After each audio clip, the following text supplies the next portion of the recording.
축산, 검협전.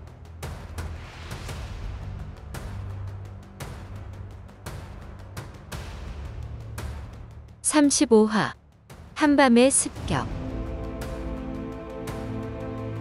밀실의 여곤윤을 가두자 어둠이 짙은 한밤중에 갑자기 비검이 날아들어 간담이 서늘해지고 불땅에 이파가 들어서자 누런 안개를 뿌리지만 돌연히 우레가 진동하며 요법이 흐트러지네.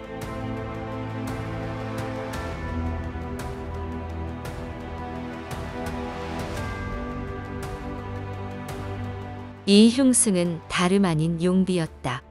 유연랑 등과 모의해 미양으로 서국주를 혼절시켜 밀실에 가두는 계략을 꾸민 그 용비이다. 사실 처음에는 잘못된 일이라고 생각했으나 천성이 음탕하고 고집불통인데다 유연랑과 소련이 계속 부추기는 바람에 선을 넘고 말았다. 이때까지만 해도 훗날 이 일로 인해 명을 재촉하게 될 줄은 꿈에도 몰랐다. 그런데 용비는 왜 이제야 나타났을까? 본래 저녁나절에 술 한잔 걸치고 서국주의 순결한 원기를 취할 겸 한바탕 재미를 보려던 참이었는데 느닷없이 법원이 달려왔다. 법원이 수차례 설득하고 말렸지만 용비는 이미 엎어진 물이라며 고집을 꺾지 않았다. 그렇게 계속 실랑이를 벌이다가 하마터면 큰 싸움이 벌어질 뻔했다. 마침 아미파가 쳐들어와 위기에 몰렸으니 빨리 도와달라는 정갈이 왔다.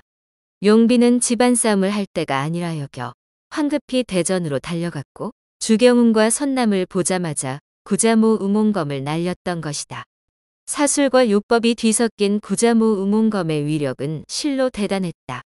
용비가 아미파 기세를 누르자 기세등등해진 자운사 무리가 일제히 검광을 쏘며 용마루로 올라가 아미파 검협들을 포위했다. 용비는 참혹하게 죽은 해제자 유종잠의 시체를 발견하고 이를 바득바득 갈았다. 오늘 반드시 내 놈들을 잡아 사지를 갈기갈기 찢어 복수할 것이다. 뒤이어 나타난 법원까지 자운사 무리에 합류했다. 재금선, 주경훈, 손남은 상황이 불리해지자 도망갈 기회를 엿보았으나 사방이 적의 검광에 가로막혀 도저히 빠져나갈 길이 없었다. 용비의 검광을 막을 수 있는 사람은 재금선뿐이고 주경훈과 선남이 힘을 합쳐도 법원을 상대하기가 쉽지 않았다. 여기에 지통과 나머지 사람들도 계속 검광을 날리고 있으니 결코 무시할 수 없었다. 아미파 검협의 검광이 상대의 기세에 눌려 점점 빛을 잃고 밀리기 시작했다. 세 사람은 적의 검광을 막아내느라 숨이 턱까지 차오르고 등에 식은땀이 흘렀다. 재금선은 갑자기 사라진 소화상이 너무 원망스러웠다. 더는 못 버티겠다 싶을 때 호쾌한 웃음소리가 들렸다. 하하하, 금선사제, 걱정할 것 없어. 여기 사저들이랑 내가 지켜보고 있다고. 이 말과 함께 남쪽에서 금색 검광 두 줄기의 푸른 검광과 하얀 검광이 각 하나씩 날아들더니 소화상, 재영운, 주문, 오문기가 나타났다. 순식간에 상황이 역전되어 아미파가 다시 기세를 올렸다. 소화상은 고행두타에게 무용검을 전수받았으나 아직 최고 경지에 이르지 못한 터라 무용검둔으로 몸을 숨길 수 있을 뿐 고행두타처럼 몸을 숨긴 상태에서 검을 쓰지는 못했다. 처음 계획대로 자운사 무리를 밖으로 유인한 후 재금선이 원앙병력검이 천하제일이라고 자랑하던 말이 생각나 얼마나 신묘한지 구경하려고 일부러 몸을 숨겼다. 잠시 후 재금선이 애타게 불러나가려고 했으나 때마침 주경훈과 손남이 합세해 전세가 역전되었다. 고행두타의 성격을 쏙 빼닮은 소화상은 남의 공에 숟가락 얹는 것이 싫어 나서지 않았다. 이때 재영훈 일행이 도착했고 자초지종을 이야기한 후 같이 지켜보았다. 재영훈은 적진 한가운데서 악전고투하는 동생을 보고 있자니 화가 나면서도 기특했다. 아직 어리지만 대담하게 호랑이 굴에 뛰어들어 강적과 싸우면서도 두려운 기색 하나 없으니 어찌 기특하지 않겠는가? 하지만 도무지 말을 듣지 않고 거짓말까지 해가며 또 제멋대로 일을 벌였으니 속에서 천불이 날 지경이었다. 소화상은 세사저에게 나가서 돕자고 했지만 재영훈은 다른 생각이 있었다. 세상 무서운 줄 모르는 동생이 제멋대로 날뛰다가 큰 화를 당하지 않을까 늘 걱정이었는데 마침 상대편에 특별히 대단한 실력자가 없으니 조금 더 혼쭐나게 내버려 두면 조금 정신을 차리지 않을까 싶었다. 일단 용마루 뒤에 숨었다가 정말 위급할 때 나가자. 처음에는 큰 문제가 없었다. 재금선, 주경훈, 손남이 제법 잘 싸웠다. 그런데 갑자기 용비가 나타나 구자모 의문검을 날리자 주경훈과 손남의 검광이 바로 힘을 잃었다. 원앙병력검이 아무리 강력해도 재금선 혼자 사방에서 날아드는 검광을 막아내기는 역부족이었다. 상황이 급박해지자 소화상이 재영훈의 지시를 기다리지 않고 팔을 쭉 뻗어 검광을 날렸다. 거의 동시에 상대편에서 날아온 법원의 붉은 검광이 소화상의 검광과 맞부딪혔다. 재영훈, 주문, 오문기도 힘찬 기합과 함께 검광을 쏘며 날아올랐다. 지원군의 등장으로 다시 사기가 오른 재금선, 주경훈, 손남이 앞쪽을 전담하고 재영훈 등이 뒤를 맡았다. 제씨 남매의 검은 사술이나 요법이 통하지 않기에 구자모 의문검을 막아낼 수 있었다. 소화상은 법원이 붉은 검광을 5줄기로 늘리자 똑같이 금빛 검광 5줄기를 날렸다. 금빛과 붉은빛 10줄기가 한데 뒤엉켜 한치의 양보도 없었다. 주문 오문기 손남 주경훈이 나머지를 상대했다. 법원은 아미파 젊은 검엽들을 상대하며 내심 놀라지 않을 수 없었다. 지금 이 녀석들은 비록 자신보다 한 수 아래이지만 어린 나이를 감안하면 실로 대단한 실력이었다. 이 어린 것들이 이 정도라니 앞으로 얼마나 더 대단한 놈들이 나타날지 걱정스러웠다. 한편 계속 보이지 않는 두 사람, 유덕과 망두타는 밀실에서 양화와 다른 음료를 끌어안고 한창 재미를 보고 있었다. 그런데 두세 사람이 잇따라 달려와 급보를 전했다. 대전에 젊은 아미파 검엽들이 침입했는데 실력이 만만치 않으니 빨리 나오라는 전갈이었다. 젠장 한창 달아올랐는데 조모래기들이 동정 좀 살피러 온 걸 가지고 웬 호들갑이야? 사람이 그렇게 많은데 꼭 우리까지 불러야 해? 처음에는 대수롭지 않게 여겼는데 계속 급보가 날아들었다. 이미 사상자가 여럿이고 용비와 법원까지 나섰는데 구전을 면치 못한다는 말을 듣고서야 예산일이 아님을 알고 바로 망두타를 불러냈다.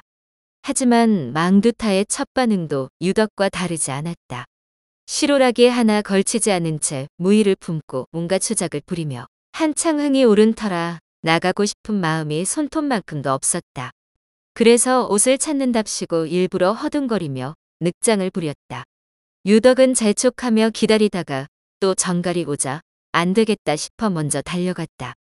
망두타는 기다렸다는 듯이 다시 옷을 벗어 던지고 굶주린 호랑이처럼 무희에게 달려들었다.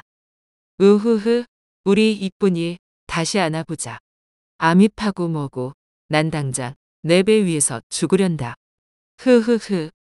잠시 후 이 말은 그대로 현실이 된다. 말이 씨가 된다는 옛말은 절대 틀린 말이 아니다. 다시 대전 상황으로 돌아가자. 유덕은 한바탕 정사를 치르고 갑자기 정가를 받은 터라 옷도 제대로 걸치지 못한 채 정신없이 대전으로 달려갔다. 정원을 지나는데 교룡이 춤추듯 온 하늘을 뒤덮은 형형색색 검광 수십 개가 보였다. 그중 붉은빛과 자줏빛 두 줄기가 유독 눈에 띄었다. 바로 대전 지붕으로 날아올라 태을권을 날리자 집채만한 검광이 상대의 검광을 한데 몰아 가두었다.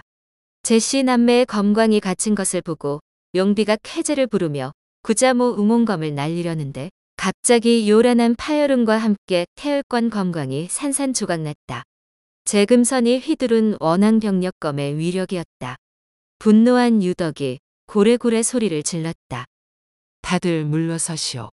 저 애송이들은 나 유덕이 없앨 것이오. 자은사 무리는 유덕이 곧 홍사를 날릴 것임을 알았다. 법원과 용비는 사파 검수를 익혀 사술의 영향을 받지 않으므로 물러서지 않고 계속 적을 상대했고 나머지는 휘파람으로 신호하며 모두 검광을 거두었다.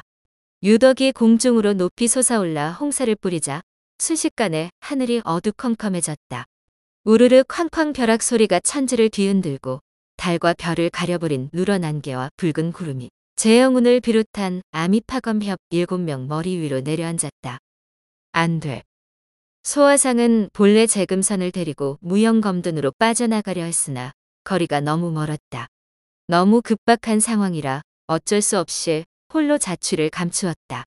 재영우는 유덕의 행색이 범상치 않아 처음 나타났을 때부터 눈여겨보고 있었는데 자기 편에게 물러서라고 외치는 것이 아닌가? 곧 요법이나 사수를 펼치겠구나 싶어 대비를 하고 기다렸다. 잠시 후 홍사가 엄청난 기세로 덮여오자 서둘러 오은 신교망을 손에 쥐었다. 홍사가 지척까지 내려왔을 때 오은 신교망을 머리 위로 던졌다. 순간 집채만한 오색 구름이 피어올라 머리 위를 덮고 홍사가 내려오지 못하도록 막았다. 법원과 용비는 오늘이 아미파 녀석들의 제삿날이 되겠구나 생각하며 혹여 재검광이 망가질까봐 서둘러 거둬들이고 가만히 상황을 지켜보았다. 재영우는 홍사를 보고서야 상대가 유덕임을 알았다. 하여 모든 검광을 거두게 하고 오은 신교망으로 사제와 사매를 보호했다. 오은 신교망은 정말 신묘했다. 겨우 한시름 놓고 머릿수를 헤아리는데 소화상이 보이지 않았다. 소화상의 안위가 걱정스러웠지만 달리 취할 방법이 없었다.